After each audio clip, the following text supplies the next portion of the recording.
¿Qué pasa, mi gente? Welcome to another YouTube video. Today, we're going to talk about stop waiting to buy the perfect camera, okay? Because the perfect camera doesn't exist.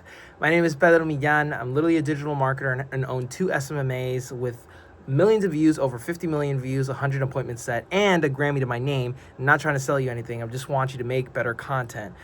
And in this video, we're going to be talking about some cameras that you can definitely get right now to basically use for your content strategy. So, the first and foremost thing, I made a video basically called the best camera is the one that you have access to. And while that is true, and if you want to go watch that video, you can, where I basically talk about literally the best camera is the one that you have access to, which most likely is your phone.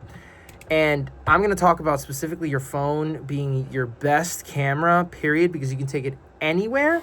But on top of that, some ideas or some choices that you can definitely involve yourself in if you want to get a camera outside of your phone. Okay, so your phone, first of all, can shoot up to 4K, 30 frames. I literally have an iPhone 15, and I never have to buy another camera for my phone in order to make short form videos or long form videos. I'm literally shooting this on my phone because of the fact of how easy it is to get content from using my phone on a day-to-day basis, which is kind of crazy, right? So if you want to use your phone as far as long form videos, what matters is the title, thumbnail, and your ability to have conviction on camera, like myself, like I'm doing right now. So really, in reality, you don't really have to go out of your way to buy a specific amount of equipment. However, let's say if you've been making videos for a long time, let's say like a couple months, maybe a year, maybe 2 years, and you're like, all right, cool, I'm done with taking video on my phone. I'm going to get a professional camera so I can literally start making some videos and do that sort of thing. So the first camera that I would recommend is a Canon M50.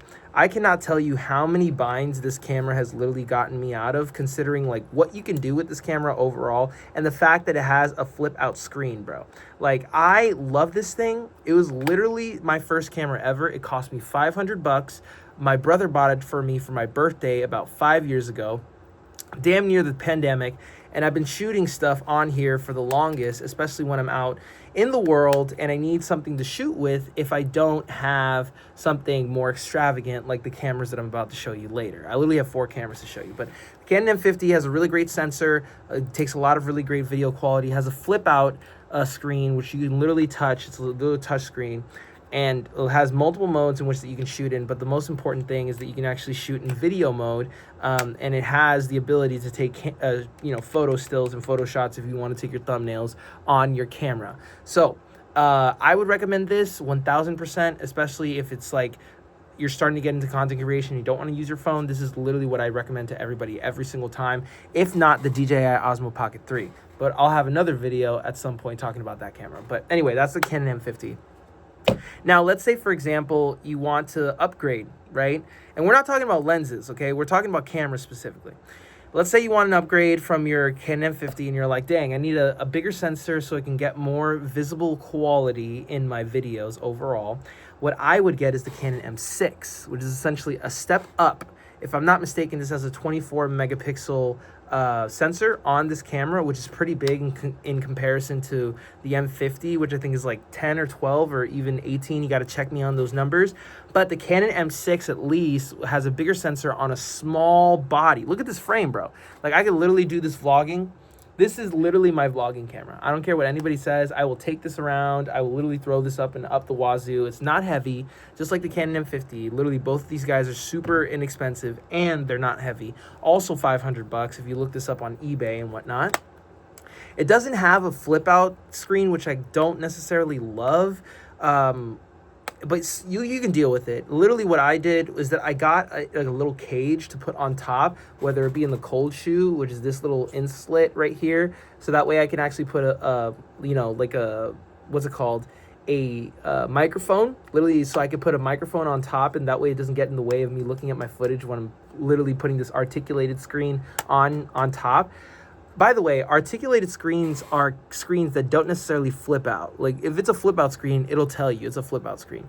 So that's the only kind of situation that's not really great about the Canon M6. Otherwise, it takes really great footage, especially if you're trying to vlog or just take literally landscape or portrait photography and whatnot. But this is mainly a video vlogging camera for me.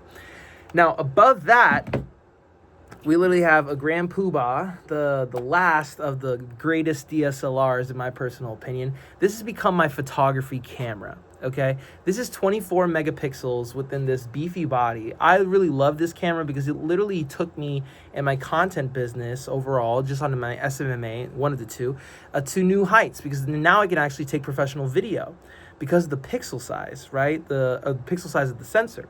And this has literally gotten me out of so many situations, especially when it has different modes. You have the opportunity to like see all of your necessary information on the top, kind of like the R5 if you don't have R5 money. And you can literally get this guy for like literally $800, $900. So if you literally have $1,000, you can pay for this dope ass camera that people don't make anymore, and literally just do that situation. By the way, I forgot to mention, these guys with the lenses, the M6 and the M50, they're the M series. So if you're going to get a lens, they're going to be stupid small. Don't be alarmed. That's just mirrorless line of Canon overall. The only problem with the Canon D90D is that it is an EF mount, which is kind of unfortunate. Like, Canon stopped doing the EF mount because they just want to be special. They just want to be the special little sister of all the cameras that are completely being made right now. And they're just like, we're going to make up our own line of camera lenses. So they did, and they're absolutely amazing, and a lot of people are using them. However, the great thing about EF, if you have any EF lenses that have been from other Canon cameras, you could slap it on here and it'd be no issue. Otherwise, you would have to put like an adapter and whatnot. But most of my lenses are EF. Now I'm actually transitioning into the RF and L mount lenses because of the camera that I'm about to show you, and because I have a Canon R6 and whatnot. But literally, this was the camera that made my videos professional. Like, it doesn't matter if it was for vlogging, if it doesn't matter if it was for other people work, for production work, it doesn't matter. This was the camera that literally took me on the map, especially when I started my organic content SMMA. So that was that camera. Now this is the next camera. This is my big brother, I guess, to the Canon 90D. This is the Canon R6 Mark II. They just came out with the the Canon R6 Mark III, which absolutely looks amazing. I can't tell you how many freaking things you could do with this freaking camera.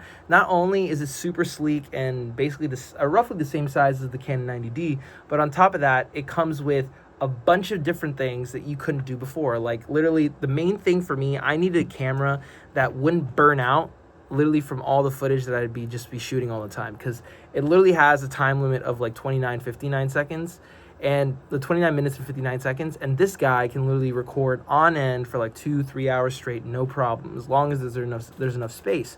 So this guy, literally, I use for a lot of production work as far as a wide lens, right? Maybe not with the 1835 that I currently have on here, being the Sigma. However, this guy has led me to more professional work in consideration as a hybrid camera, like the perfect hybrid camera. With the specific Mark III coming out as of right now, I would suggest that camera overall, especially since you're only paying for like literally maybe 500 extra bucks more. However, this is a great hybrid camera, and there's not much difference between the Mark II and the Mark III from what I've seen in the specs. Otherwise, this is literally the best hybrid camera I've ever played with in my life. And I will hold this onto this camera for the rest of my life, especially when it comes to hybrid work overall. But the last camera that I got is this bad boy, right? So we got the Pixis, the Blackmagic Pixis. I was about to say Sony, don't want to disrespect my camera's name.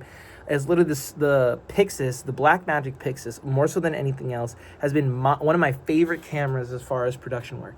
I've literally shot documentaries on this. I've shot podcasts on this. I've shot literally everything that you could think about sit-down wise. I haven't done a lot of running gunning work with it at all, but this guy, for 2,500 bucks, you get literally a cinema camera.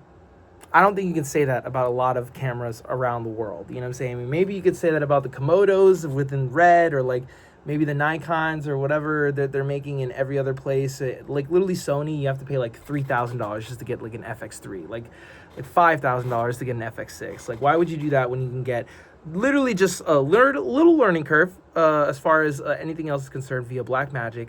It shoots in B-RAW. Unfortunately, it doesn't shoot in like ProRes, which is super awesome codec. However, learning B-RAW was super sitch. Plus, you get DaVinci and the editing software if you're into cameras and whatnot. And I have a great time learning it. So, if you have any access to any of these 5 cameras, I would say buy them instantly, especially if you're starting to getting into filmmaking, cinematography, production work, organic content work, etc., etc., etc. These are the cameras that I recommend with my life, and I would recommend them more times than one. Anyway, I hope you enjoyed the camera. I hope you enjoyed the camera. I hope you enjoyed the video. If you liked the video, make sure to like, comment, and subscribe, and turn your bell notifications on because we put videos up like this and you don't want to miss them. Otherwise, if you need one-on-one help as far as developing your personal brand, like I do with a bunch of other businesses around the United States, just click the first link in the description and we'll book a call and I'll see how I can help you overall. Otherwise, I'll see you in the next one. Peace.